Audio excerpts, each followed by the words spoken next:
Can you say that music-wise, this is more about sounds like your earlier work?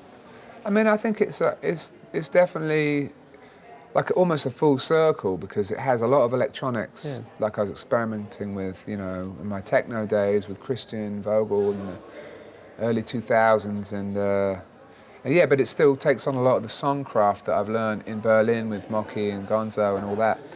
So it feels like it's like a full circle, but at the same time, it's definitely in a new place. You know, it's not like a retrospective, but it's you know, I'm definitely trying to use the sum of my parts. Was this the music that you're making now? Was it done on purpose? Did you sit down and say, when you worked on a new album, said, well, I want to sound it more like this, or was it something that came naturally when you were in your home studio?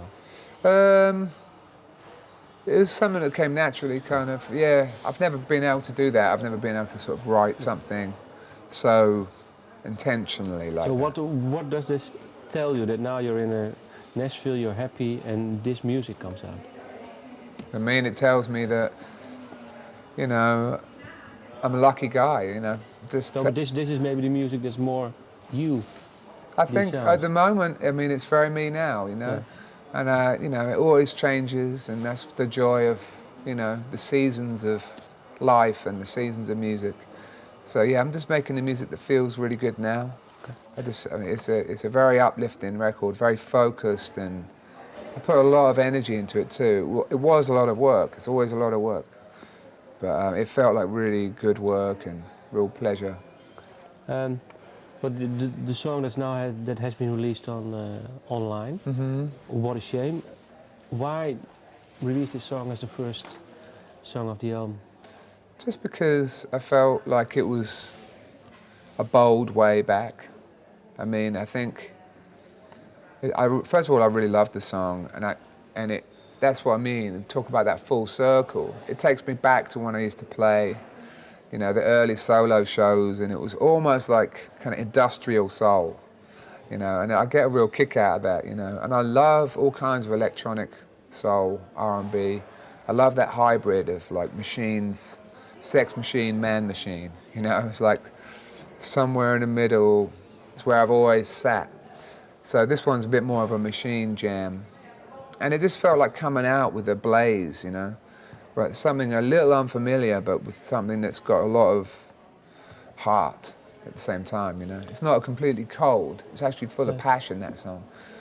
So I liked it. I just thought it was really like putting a big blaze on the canvas, like, you know? What's the song about?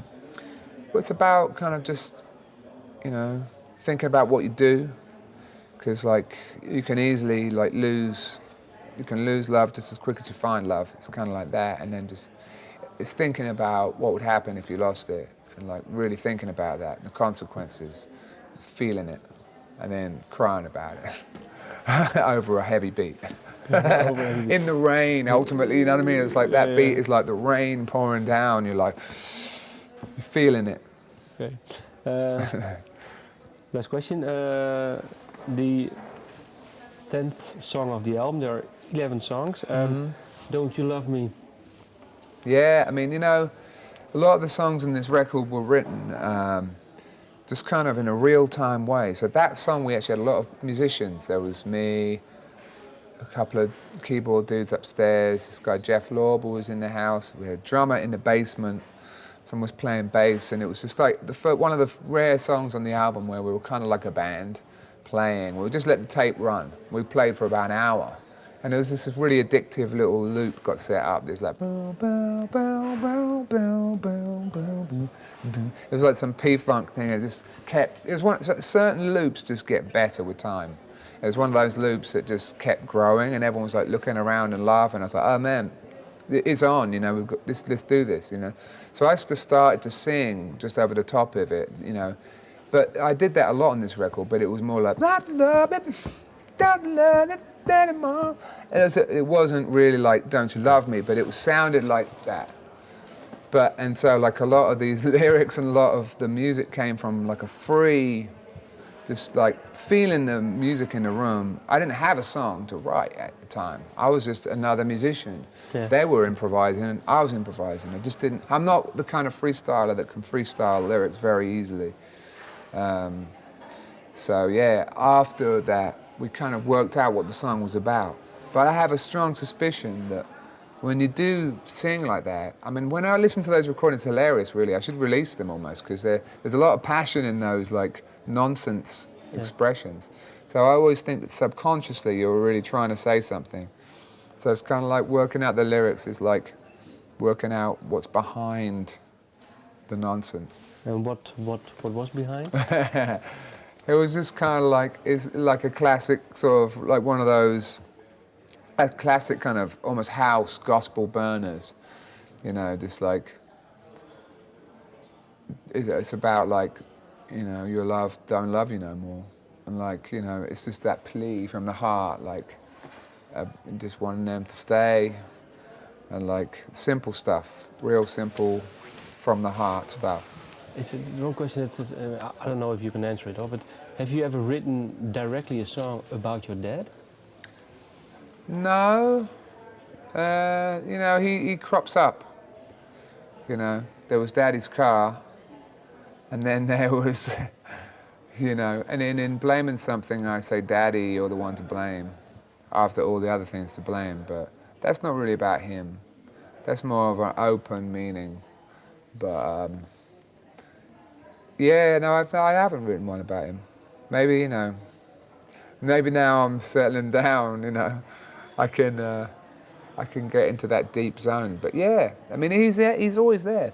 I mean, you know, you can always think that those things in life are necessarily bad, you know, like, oh, if he hadn't left, it would have been like this.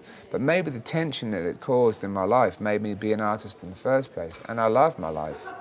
So, like, all the things that happened led me to meet my wife, for example. So, like, you can look, it's almost like, in time, things that seem so bad can almost be the thing that made you who you are in a beautiful way. No, but you were saying subconsciously, you were saying, "Don't you love me?" I was thinking, well, Yeah, maybe it's. there you go. See, Maybe it's. Yeah. I'm totally down with all of that kind of thinking. Okay. It's all there, and it's all possible.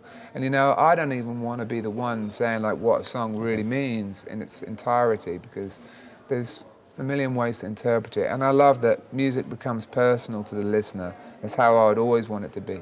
So it's really what you want it to be. I'm just putty, you know. Okay. By all means. Thank you for your time. Thanks, man. Thank you.